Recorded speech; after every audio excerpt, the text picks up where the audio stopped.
إن الحمد لله نحمده ونستعينه ونستغفره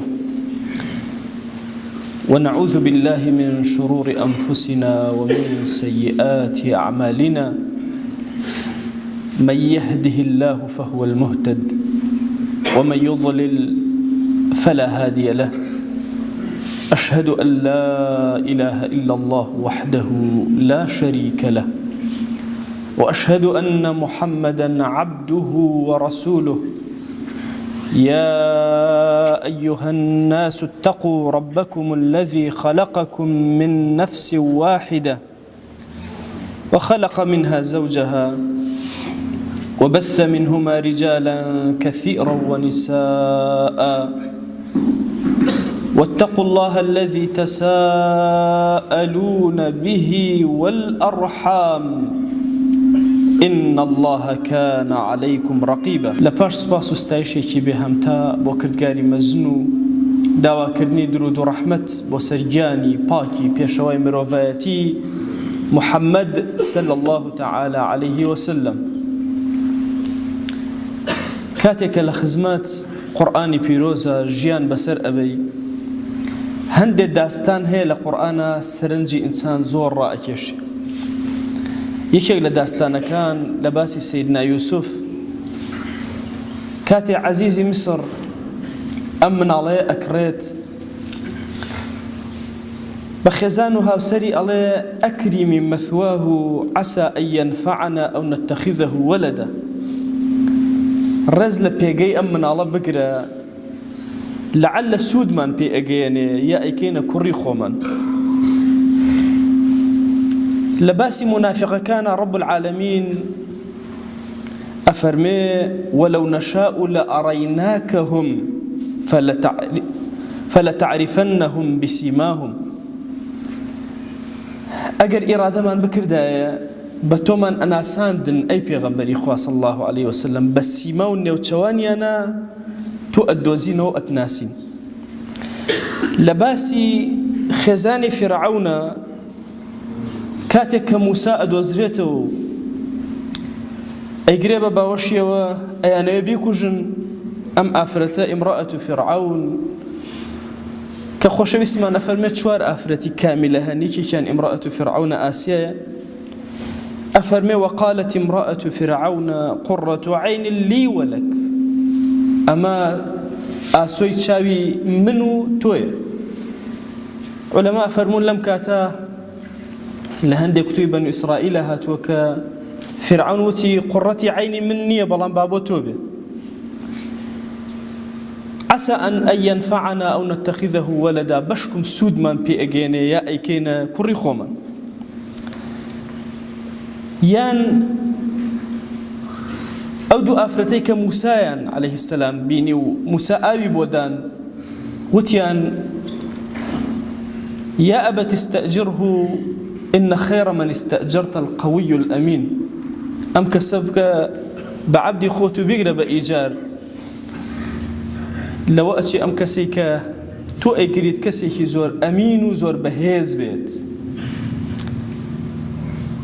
هم مفسرين لتفسير أم آياتنا إشارات بوشتيك لك على صفته منزليك هي لإنسان زور قوري بتايبد لكسي إيمان دارا بي أو تري فراسة المؤمن، زيركي إنساني إيمان دار، فراسة إنساني إيمان دار.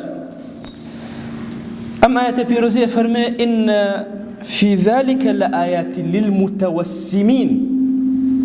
مفسرين هم فرمون متوسمين يعني متفرسين أو كسانيك فراسة يعني بقوة.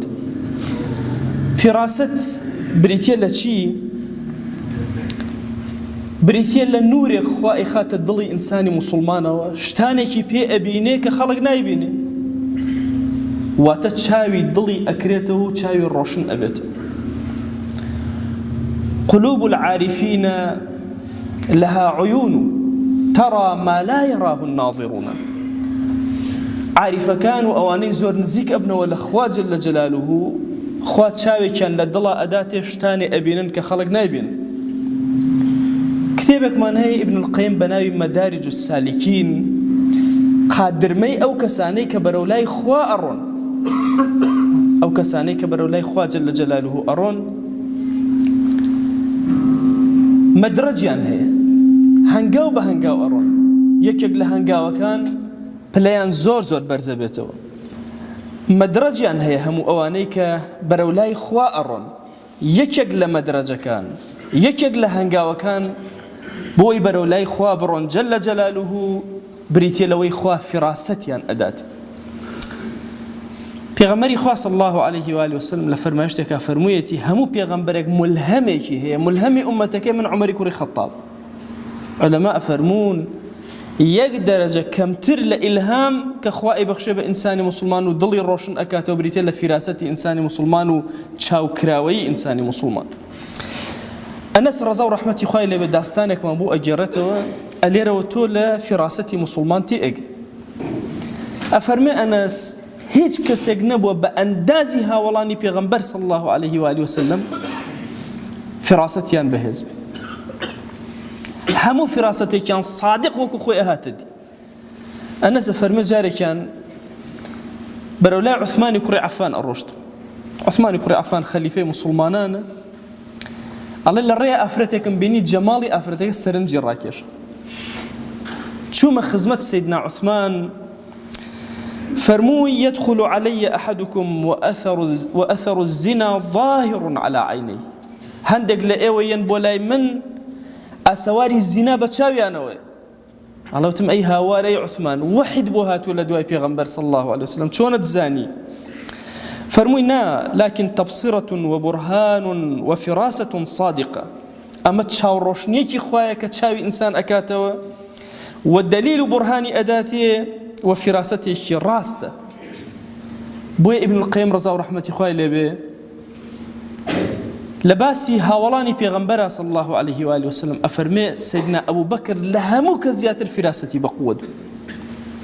خۆ پێغەمبەری خوا صلی الله عليه وسلم لە دوای خۆی کەسی دانە نابووەوەی بێتە خەلیفە. موسڵمانان خۆیان هەڵبژاردنیان کرد. کارەکەی بەجێ هێشت بۆ خەڵکی موسڵمان کەچی ئیمامی ئەبوو بەکر ئاوای نەکرد، لە دوای خۆی ئیمامی عومەری تەعین کرد. علماء فرمون هیچ فراستێک نەبووە بە ئەندازی ئەو فراستەیە دقیق بوو بێ کە ئیمامی ئەبوو بەکر ئیمامی عومەری دانا، چونکە ئەی خوێندەوە کە ئیمامی عومەر چی ئەکات و چه خزمەتێ بە دین ئەکات. داستانی هاوڵانی پێغەمبەری خوا صلی الله عليه وسلم زۆر زۆرە لەم کایە و لەم باسە. پیاوە کاتە خزمەت ئیمامی عومەر وتی ناوت چییە؟ وتی ناوم جەمرەی کوڕی شیهاب. جەمرە بەوانای پشکۆیە، خەڵوزێکی گەش، شیهابیش بە معنای تیشکی ئاگریە، پریزک. وتی ئەی ماڵتان لەکوێیە؟ وتی گەڕەکێکە ناوی حەڕەت النار، گەرمی ئاگر. وتی ئەی بزەبت لە چ سوچ و کۆڵانەکە؟ وتی ذات اللەظە، ئاگرێکی بڵێ سەدار لەویام. وتی ڕۆڵە ڕۆ بۆ تۆ، فریاکەوە ماڵ و مناڵە هەمووی سووتە. ئەڵێ کابرا کە گەڕایەوە ماڵ و مناڵی هەمووی سووتە بوو. ئەڵێ زۆر سەری سڕما. پرسیاری لە ئیمامی عومەر کرد، وتی فراست دوو بەشە، فراستێک نوری ئیمانە، فراستێک دلیل و عەقڵە. ناوەکان تەئسیر ئەکەن لەسەر حەیاتی ئینسان و ژیانی ئینسان. بۆیە ئیبن ئەثیر ئەفەرمێ ئەم فەرمایشتەی پێغەمبەر صلی الله عليه وسلم کە ئەفەرمێ اتقوا فراسة المؤمن فإنه ينظر بنور الله. خۆتان بپارێزن لە فراسەتی ئینسانی ئیماندار، چکە بە نوری خوا سەیرەکە. خوا دڵی ئەوەندە ڕۆشن نەکاتەوە بە نوری خوا سەیرەکە. ئەفەرمێ دوو معنای هەیە. یەکەمیان ما يوقعه في قلوب أوليائه فيعلمون أحوال بعض الناس بنوع من الكرامات.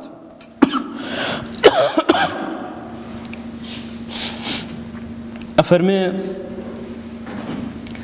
جۆرێکیان ئەوەیە کە یەکێک لە معناکانی فراست ئەوەیە خوا ئەیخاتە دڵی ئەولیاکانی خۆیەوە شتانێک لە ئوموری خەڵک حتا ئەزانن ئەو ئەوەندەی کە خوای گەورە مەجالیان پێ ئەدا ئەبێتە کەرامەتێک بۆ ئەوان، هەندێکیشی بە دەلیل و بە بورهان و بە چاوکرای موسڵمان، چونکە موسڵمان تەمەڵ نییە، زیرەکە.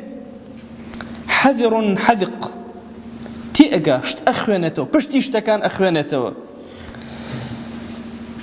ئێمە زۆر گرنگە ئێمە لە ئەم ڕۆژگارە کرچ و کاڵ و بێڕۆحەیە بزانین ئێمە چۆن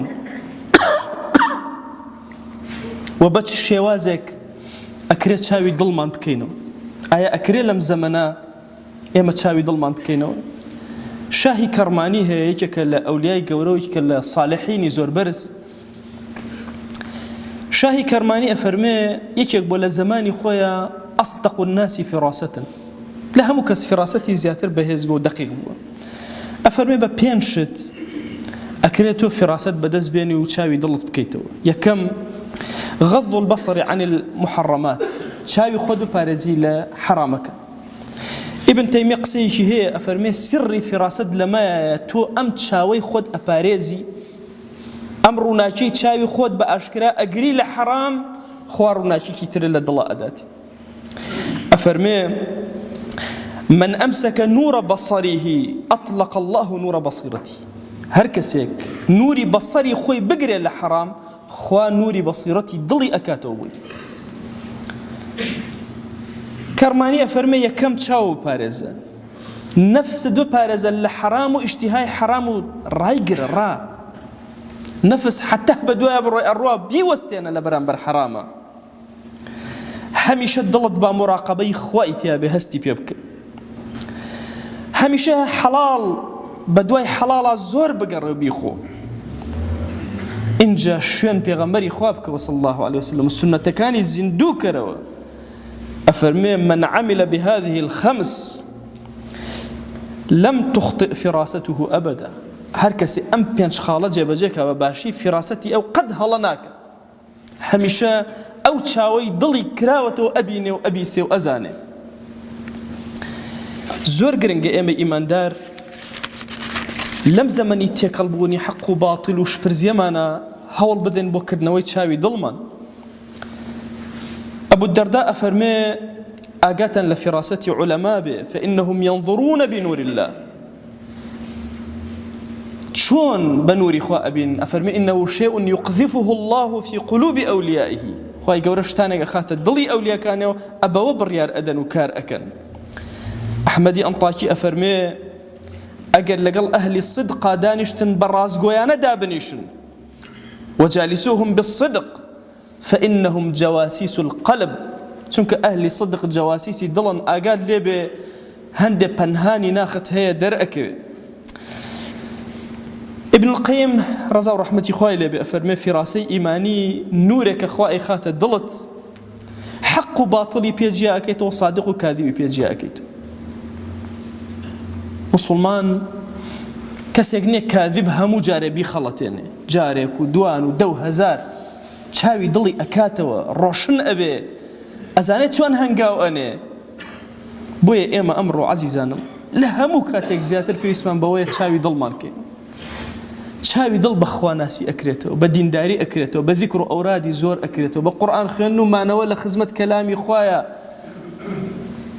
بە چاوداخستن لە کاتی تاریکیەکانی شەوە ڕووناکی دڵت ئەکرێتەوە. بۆیە هەر یەکێک لە ئێمە پێویستی بەوەیە لەم زەمەنەیە دڵی زۆر بە وریایی مامەڵە لەگەڵاک، دڵی کوێر نەکاتەوە، چاوی دڵی کوێر نەکاتەوە، وهای لێبێ بەرپێی خۆی نەبینێ. کورە تۆی موسڵمان نەخشەڕێت دیارە تا ناو بەهەشت، نەک لە مردنا کۆتابی، لە دوای مردنیشە چاو لێ ئەزانی چی ئەبێ. ئیتر چۆن ئەخەڵەتی لە ژیانە، چۆن ئەخەڵەتی لە دنیاە.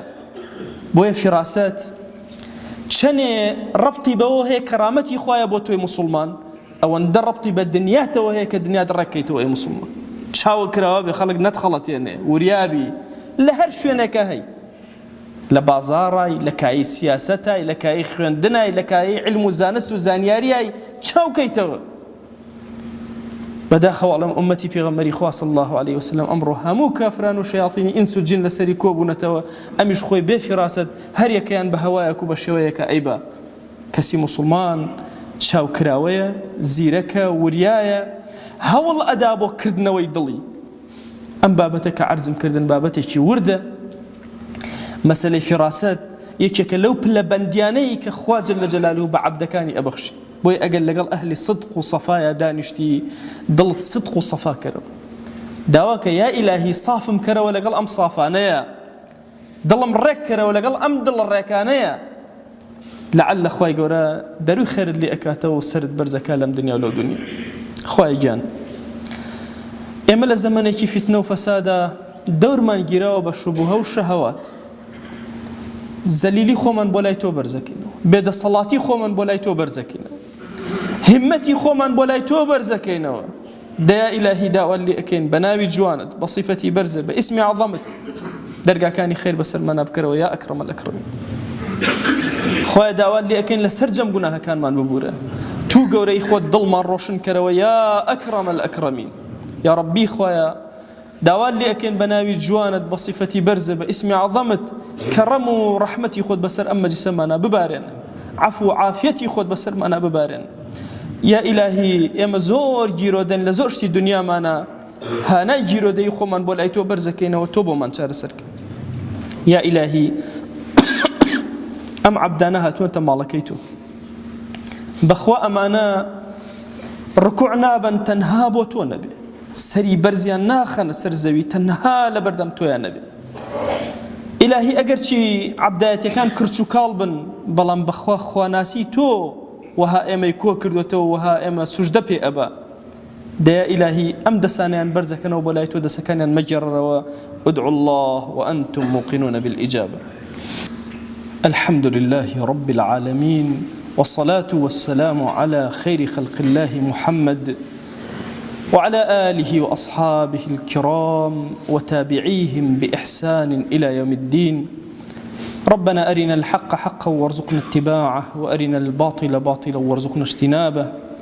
أوصيكم عباد الله ونفسي قبلكم بتقوى الله وكثرة مخافته، فإن التقوى شعار المؤمنين ودثار المتقين، ووصية الله تبارك وتعالى في وفيكم وفي الخلق أجمعين.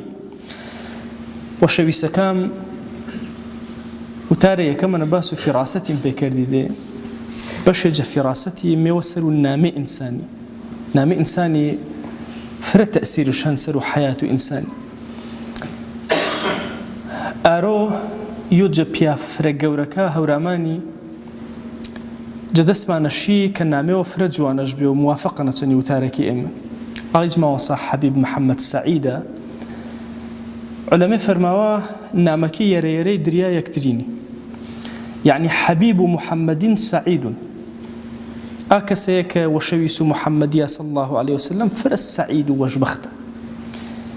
ما صحابي محمد سعيد كسمانية يا خزمتشنا درس جوانان، يا خزمته كتابكاشنا درس جوانان، يا خزمته يوينا درس جوانان، كلا آي نبيانو جا خزمته آينا سود جول بيت زياتر جا صال كتاباش نوستينيو أروجا بلخنا نیاشا و کۆتایی بە عمریش ئاما و قەڵەمە جوانەکە کوشیاوە. کتێبەکەش فرەفرێنێ، جە ساڵ کتێبە زیاتر هەر چاپکرێشن. ژیانی پێغەمبەری ئازیزمان یۆنجە کتێبەکەش کە ژیاننامە و پێغەمبەریانی صلی الله عليه و وسلم بە حوب و وەشەویستی نوویستن. خولەفا ڕاشیدەکەش پێ ئێمە نوویستن. هاوڵەکەی پێغەمبەر و خوایش صلى الله عليه وآله وسلم بالروح وإيماني فربقوته بينوستيم. جيانامو إمام الشافعيش بدور درجي بينوستيم. ريز كتابش بنامه فرميسكي شادي بينوستيم. تاكي دورة بريزبم برهمي خواناسي ذكري خواناسان پادشاي خواناس ترجمي بيامي نور رابري خزمتو بيامي بيران وبيماران معجزاتی ئەحمەدی دەستی پەروەردگار فرێکی کتێبە بە زوان و عەرەبی و شێوەزار و سۆرانی پێش نوویستیمێ. بەڕاستی نەیەوچا کەسە فرە گەورە هەورامانی بریتیاجە ماوەسا حەبیبی کە